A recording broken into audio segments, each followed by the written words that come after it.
Hi, I'm with Lisa Ekus, who's in the culinary business, and I'll let her explain what it is, but she is an entrepreneur. She's helping other people in the field of culinary publishing, and I want to give her a chance to first tell us, Lisa, what is your company? Tell us what your company does. So thank you, Stephen. I'm Lisa Ekus. The company is the Lisa Ekus Group. We're in Western Massachusetts, and I've run it for close to 40 years. In a non-specific nutshell, what I like to say is we make dreams come true. What that means in a business jargon is we work with culinary professional chefs, cookbook authors, food writers, in several different areas. We are literary agents to help get their books published. We do media and PR work, some general consulting across the industry. We also, I media train, skill train, communications train for people. Used to be all for TV, radio. Now it's YouTube, on the internet. It's speech presentations, a lot of live culinary festivals, events, things like that. And we also match make. We take our client list, our talent, and we work with them as influencers with major corporations. And that actually has grown over the last 30 years and shifted dramatically. It's sort of a prime example of what started as a small offshoot of my company and has just gained so much traction. Could we go backwards a little bit? Could you do, rewind yourself, go back to the beginning? How did you get started? And then, how did you get started? Where did the company come from?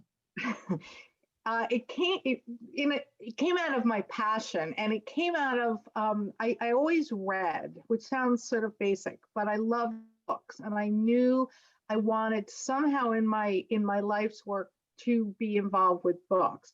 What that did was take me into publishing specifically, and then the culinary part developed as a specialized niche a few years into my business. When I was at college, I went to Barnard in New York City, and I did an internship. Nowadays, everybody does internships, and by all means, it's a great way to not only learn what you like and test your hand and your knowledge base in, but also can tell you what you don't like.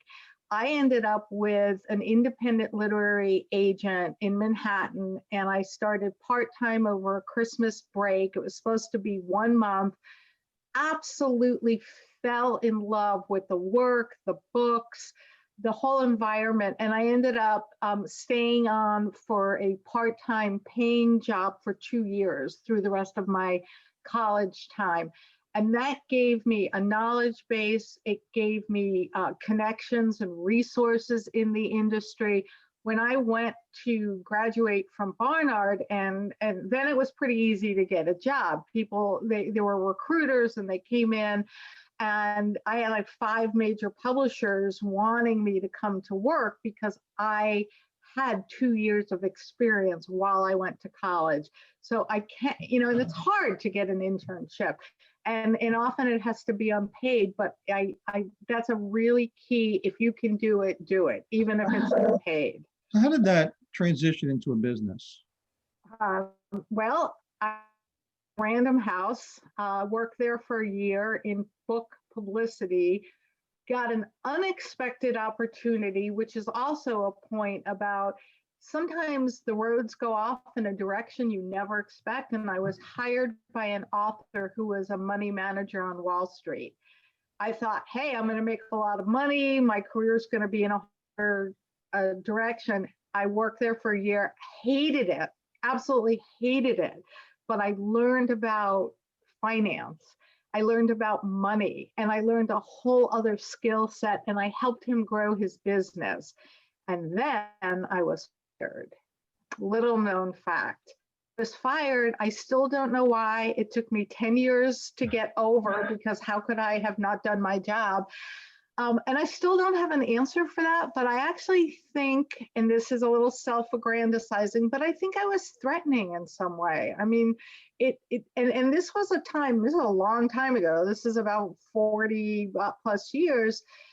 Women were in the those kind of more powerful or assertive positions, I was asked to help grow the company, and I did. And I didn't think that it could possibly backfire. It did, but what it allowed me to do was immediately, because I had financial experience, jump 3 levels and go back into publishing and being a senior manager in a big company, Crown.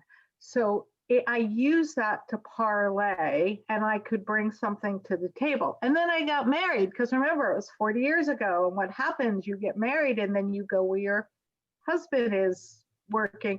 And we had to move to Massachusetts, another big challenge.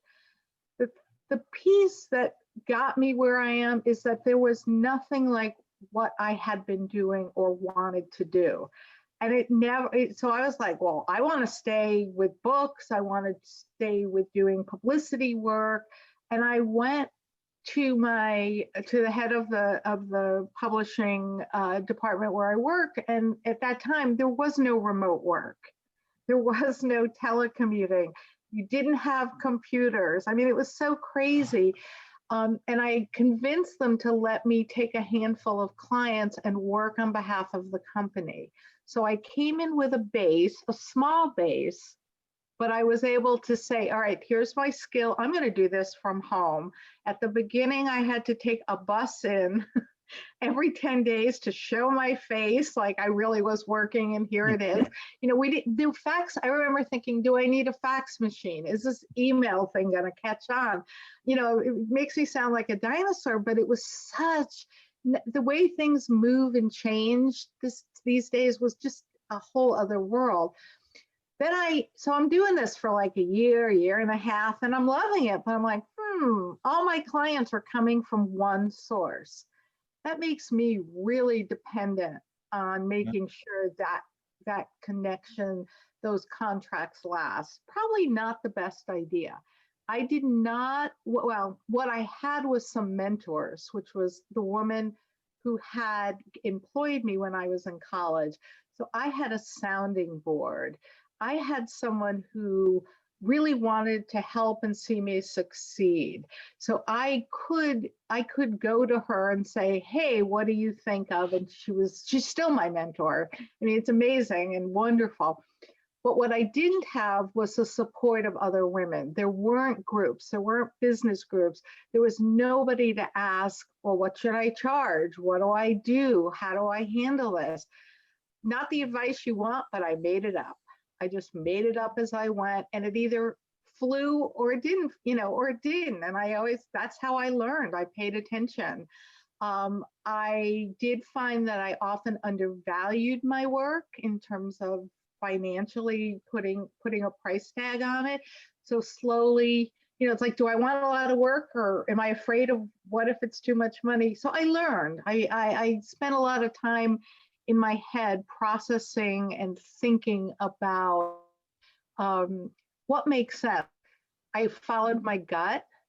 If I wanted to do a project, then I did it. And sometimes it worked and sometimes it didn't. Or if I wanted to go in a certain direction, when I was in the early years of the business, a lot of what was going on was in-person author tours.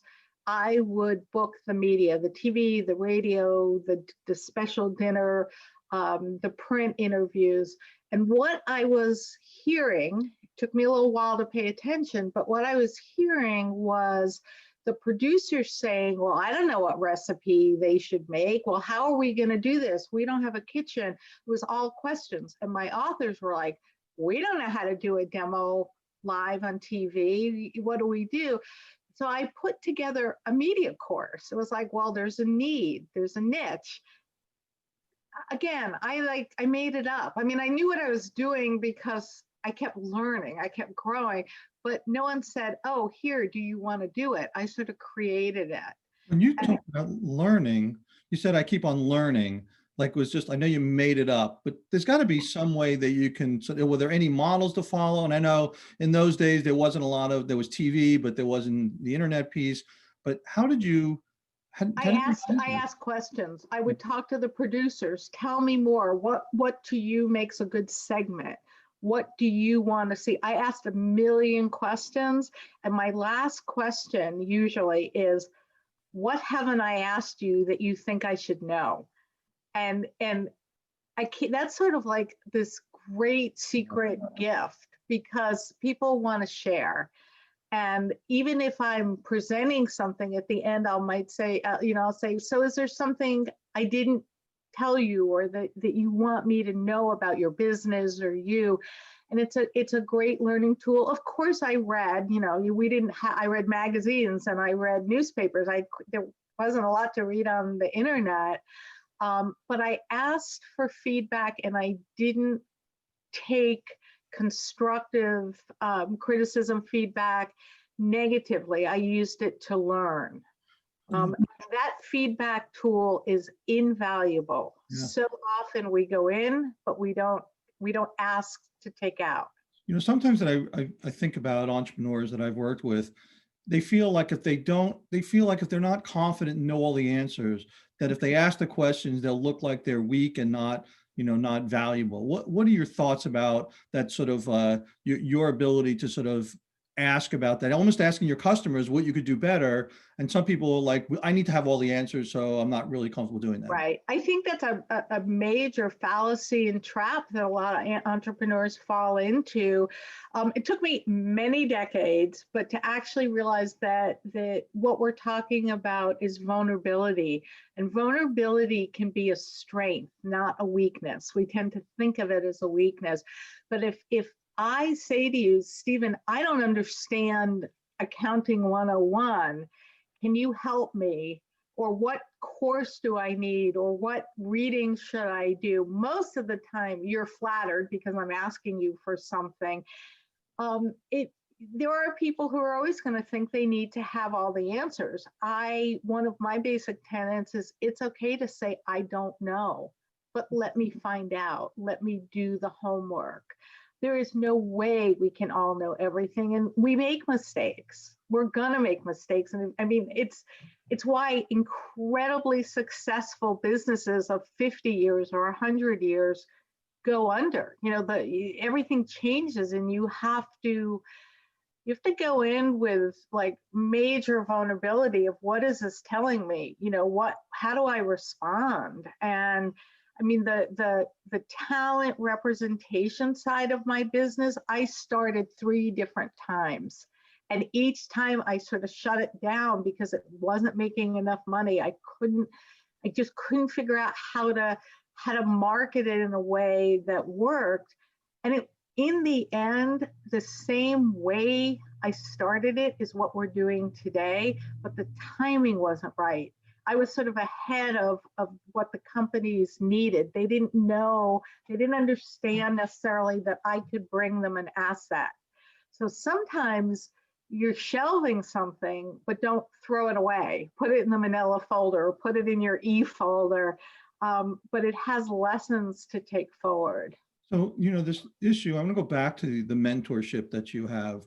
What's the best way? I know there's like tons of mentor programs out there for entrepreneurs, some informal, right, some formal. What is the best way to, I don't want to say manage a mentor, but what's the best way for a founder to sort of work with a mentor, find a mentor, and then help them help you better than not helping you? What do you think is the sort of your magic for making that work? I think respect, not taking advantage, not asking for too much time, not assuming they're going to write the program for me or give me the answers, but really have respect for what someone offers, and there are different kinds of mentors. People often on larger companies, as they grow them, have a board of directors. One of the things that I did was set up a friend board of directors, people I admire that have small successful businesses, because mine is, even though we work globally, the business construct is small. So I would go to them and say, can I bounce an idea off you? Can we take a half an hour? So, and I would come in prepared. It wasn't just, okay, I'm thinking about such and such. What do you think? I treat it like a business proposition or a business meeting. I'm very appreciative. I don't, if you ask for somebody's time and knowledge, and I ask questions, what put you on your way, Stephen? What did you read, or who did you talk to? I ask for a lot of advice. If you want, as I say, if you want money, ask for advice. If you want advice, ask for money. Asking for a lot of advice on, where have you found the best information for communication, social connection, staff interaction, identify where your weaknesses are as well as your strengths, and build a support team. It doesn't have to be paid or part of your staff. Use it wisely and frequently. That doesn't mean every day, but frequently. I know behind you are a lot of cookbooks, which is I think you have Right. the largest collection of cookbooks in some, I don't even know. We're waiting for our Guinness appointment. There you go. Hopefully, they take a while, but we believe I have the largest personal collection of cookbooks in the country. So getting off the cookbook topic for a moment, are there some business books that you've read along the way that have actually helped you think about the way you do things, or it's all about cooking? I buy a lot of business books. I don't read a lot of business books. That's sort of a secret. They come out. There's so much to them. I have read certain ones that are classics, but I try to talk to people who are living the business world, because I'm more interested in that personal connection. I go to workshops, I go to conferences, I listen occasionally to podcasts, but I like the personal interaction. So for me, I figured out, how do I learn best? What motivates me? And I belong to an incredible organization that's global, Women Presidents. They recommend books. If in this group of really smart women who have these very successful businesses, if they say, this is a book that really helped me, I pay attention and I sort of winnow down. Business books have their place, there's no question, but I will trust my gut. Part of this is I'm 40 years in, but I'll trust my gut over business books, and partially right now because it's a whirlwind. By the time a book gets published, things have changed. And so you have to stay current without losing your core values or motivations or learning styles. How do you stay? I mean, I know the publishing center is not Western Massachusetts. Right. So how do you, especially now in a pandemic, how do you stay current with your industry when the industry is, hundreds of miles away? Actually, it was much harder at the beginning of my career than now, because people are all over the place and it is all virtual and it's all Zoom or Teams meetings. I read and I talk. I have one-on-one, old-fashioned phone conversations with clients to talk about what are they seeing, what are they doing. I have a client who lives in the North Carolina, Raleigh-Durham area. She's from Guatemala. She's working on this huge book. During the pandemic, we started talking and we talked about how hard it is to get ingredients. What does that mean in terms of a trend? What are people doing? It has to do with putting food up, but it's bigger than that. It's understanding, it's like, what do you do when you buy X and you don't use it all up? Well, there's now a whole DIY industry around ingredients and preservation and stocking shelves. And I have to pay attention to that. That's not just a pickling book. What does that look like?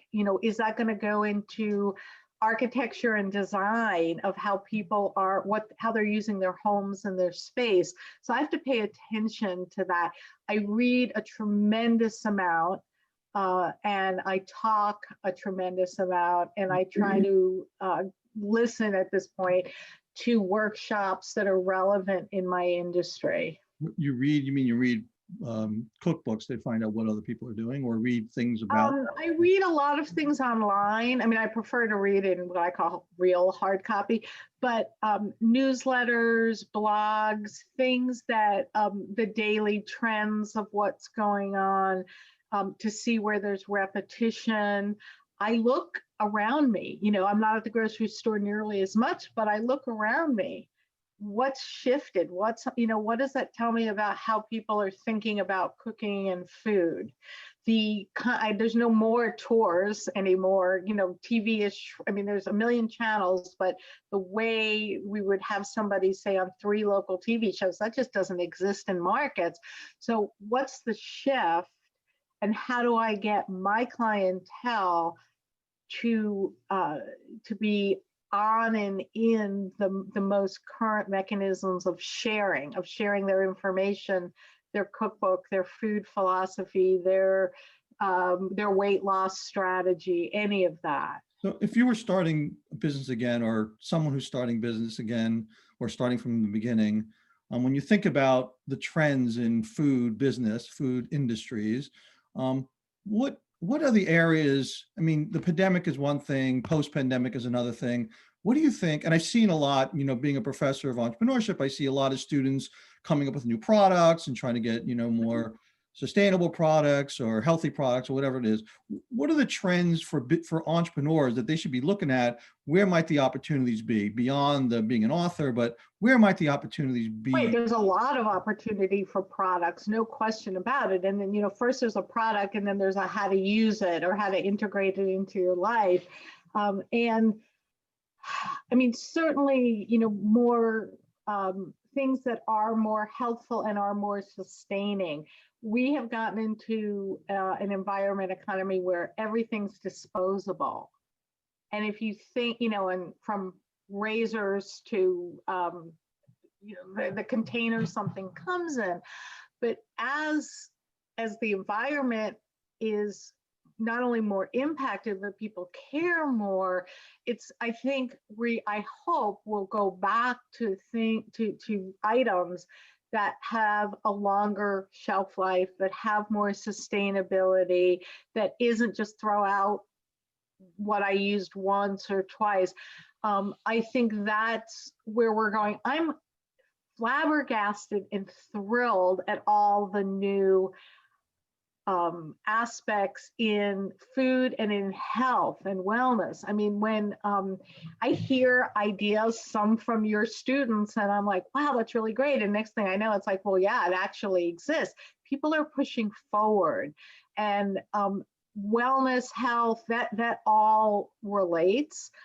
One of the other things I wanted to say, because I know you work globally, and so do we, is when I look for food trends, it's interesting, where there is conflict is where a lot of new food trends come from. If you think about the Middle East, and you think about Syria and Lebanon and Israeli food, it's very interesting how food preferences and items travel. And as this pandemic has dramatically impacted the supply chain, the distribution chain, that's an opportunity for innovativeness. Well, And I don't have the answers for it, but there's so much that's changing.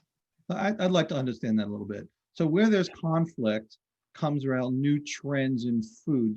What does that mean? That people don't have work, so they're trying to create companies and starting up new businesses? But not really. It means that whether we have people in this country that go over to fight, to negotiate, to whatever the role is, but as it's both the physical people in a place and what they are exposed to in food and ingredients and dishes, but it's also if there's a focus on an area, most of the time what comes out of it is not just about the latest equipment in tanks, or there's a place that these people are stationed and live and work in, and the ingredients end up coming over. I mean, it's when the soldiers came back, I don't know, I'm bad at history, but when pizza came in, it wasn't pizza the way it was in Italy, but it was because there were taste preferences that were brought back to this country from people who had lived abroad, and they wanted to replicate them. Some of them brought in authentic products, but 40 years ago, there wasn't a lot of space for that authenticity.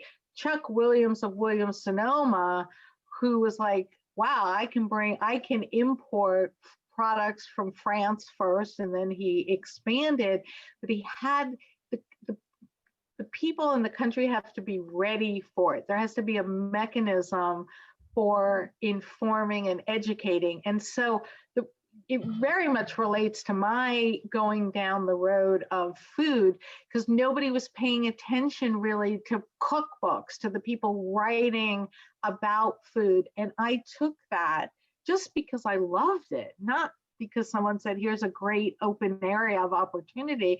And I paid attention, I made it special. I figured out how to promote and put these experts in front of people in the newspapers, the magazines, the television, and they in turn, opened the eyes, opened the palates, got people to understand different ingredients and cook differently. This was long before the Food Network, believe it or not.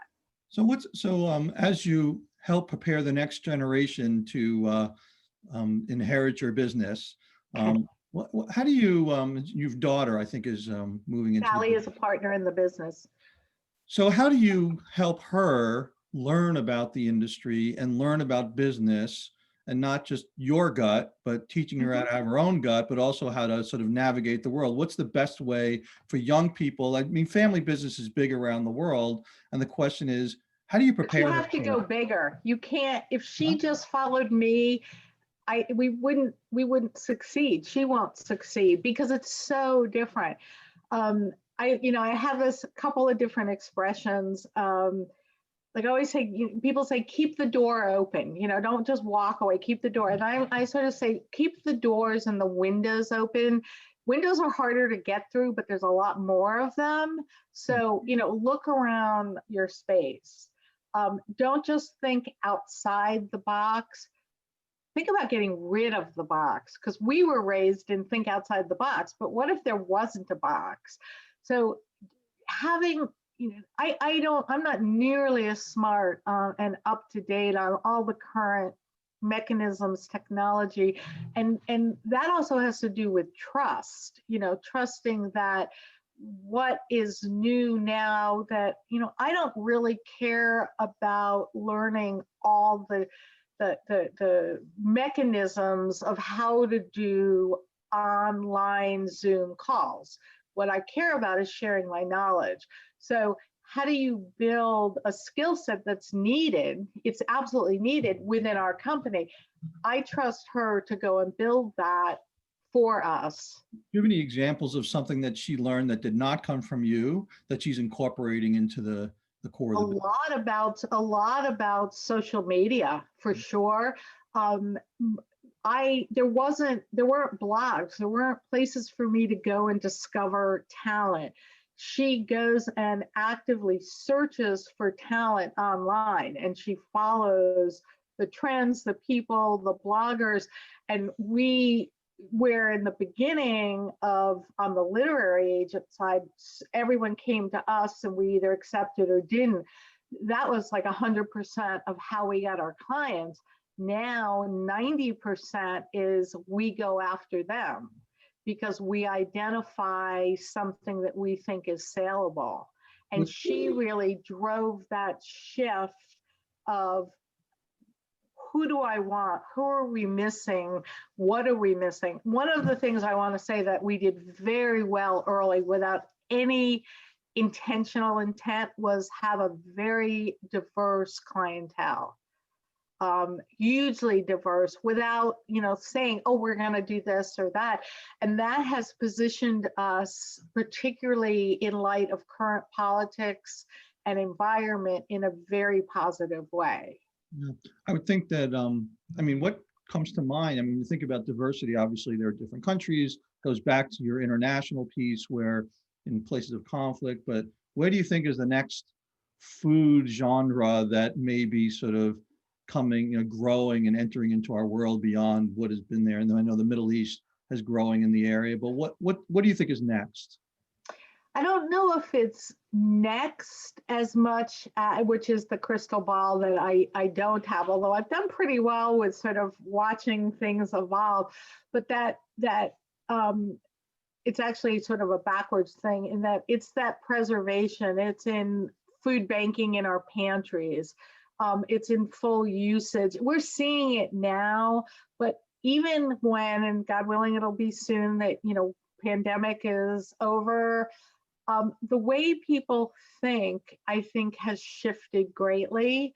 And we're going to be, I hope, more respectful about the food and the ingredients. We have to be more mindful of health and what's in our food.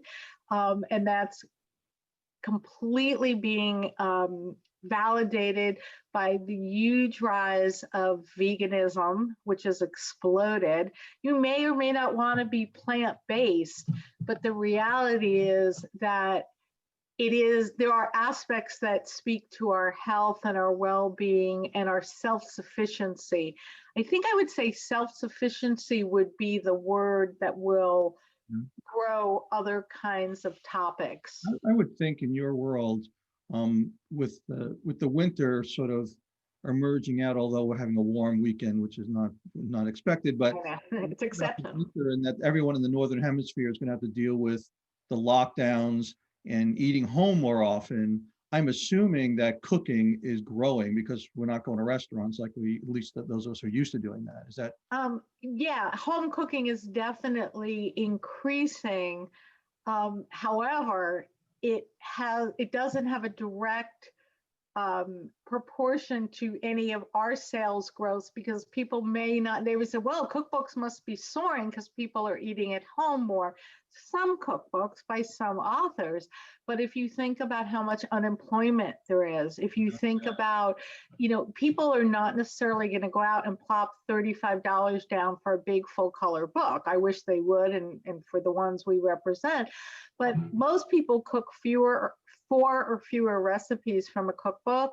So for that value, and particularly with so much online that's free, so we have to think, where's the value in what we're offering? So our approach is bigger than a cookbook. It's how do we get our expert out there as an influencer or writing or speaking? So we have grown their brands for them, brand being the word of the moment, so that we represent people and their books are just one component. I would think that as the book sales in general shrinks, I'm assuming that the brand of these writers and their work is going to have more value, and maybe that's where the business is going to shift to. And how do you make money? Thinking of new business models for people with content expertise. There's got to be a new business model, because the free stuff is not going to make anybody any money except for the people delivering it somehow. So right, when everybody panicked about ebooks and no more hardcover books, I actually wasn't worried, because what we're selling is knowledge and content, and there's always a need for new content, and that comes from growing knowledge. What our challenge is packaging it, is putting a price tag on it. And we don't have all the answers. And I've pivoted my business. PR used to be 100%. And then it was 90%. And now it's probably 15 to 20%. But the talent representation, the influencer representation, and the contract work is really where the bulk of the income is, and it is reflected in how much more opportunities and options that our talent base has. It's not a linear road, it's a pretty broad spectrum. So I'm going to throw back your question to you. And is there something I didn't ask that I should have to provide value to these early stage entrepreneurs? Uh, Karma is a boomerang. Be kind to people. Don't dismiss them because they're just X. They have something to say, they have value. You may not go back to them for something, but I built relationships, which I think are critical because I grew them. I kept in touch, I had respect. And I always try to say, what can I do for you? Not this is what I either want or expect from you. Yeah, I think networking is critical because Right. and And you're it's hard now because there's no in-person conferences. So how do you do that? Zoom meetings, but pick up the phone too. Write a personal note. I mean, God knows our letter writing is like almost non-existent. yeah. That touching of people in various ways can have unprecedented benefits. Yeah, that's great. And I wouldn't say I'm a good letter writer, but I am a good keeping in touch with people and Right. That's it. Everyone has a different way. The Yeah. other thing I do is when I'm in a Zoom meeting and I hear someone introduce themselves, like that's an interesting person. I'll send them a private chat and say, "Can we have a meet? Can we connect in a week?" And that's Right. a good way to meet new people. But Right. it's, who knows what the next technology is going to be that makes these meetings a little bit more. I hope it's not a virtual hug, but somehow we get real hugs because I'm missing that physical connection. Yeah, I think the one thing I just want to respond to, which, and then I want to thank you for your time, but I want to say that I think young people don't think they could learn from the wisdom of more seasoned professionals. And I think that one thing that I learned in talking to You folks think like they can't they don't, learn? and they think they think, oh, you don't know what you're talking about in this world. It's a new world. But I do think that if you ask people who are more experienced, you can ask them some questions because when you do it well in the analog world, when you move to the digital world, you could take some of the essence of what you've done and sort of say, well, how do we translate that into the digital world? And so I urge, the people I work with is to, you could talk to 25-year-olds and learn a lot. You could turn to a 60-year-old and learn a whole bunch of other stuff. And your Right. job is to navigate what piece of information is going to help you move forward. So, Right. I mean, Right. I think that's really important that your point, just ask people and be curious all the time, Right. build that network, no matter who it is, because you never know when they can provide you value and you can provide them value as well. Absolutely. I mean, nobody cares that I used to type 123 words a minute because nobody cares. It's not relevant now. But the idea that I talked to an entry level person and grew with her in a relationship through till she was head of a magazine, that has relevance. That's about relationship. So I think everybody has most people have something to contribute. Yeah, and there's something about the physical book that we've lost. And the Mhm. question is, will there be new technologies that make that come back? Like, for example, I was thinking about this and I want to let you go because you've been here for a while, but I've been thinking about how to do the autograph virtually, right? So we get a book, we go to a book signing, they sign it. Well, how do we do that now? So there's got to be something around that. And Right, and that will happen. And the thing that we started to do before anyone was doing it was create book plates, which have been around, but you usually wrote your own name in them. But an author can still sign book plates and send it. It's nothing like meeting you, shaking your hands, having a conversation. But if you care about the autograph piece, there also is something about not being able to get something that makes it more valuable. So if there's a technology in a distribution system that allows books to cycle through maybe 500 or 1,000 books cycle through an author's home and they sit there and do it. There'll be other ways to get this to people's hands that we don't know about yet. yeah, thank you. Great thoughts and great learning process. And look Thank you. to see what your daughter does with the business and how it I flourishes. just say keep the passion. The passion for what you do is everything. Thank you very much. Have a good day. Thanks, Stephen. Okay.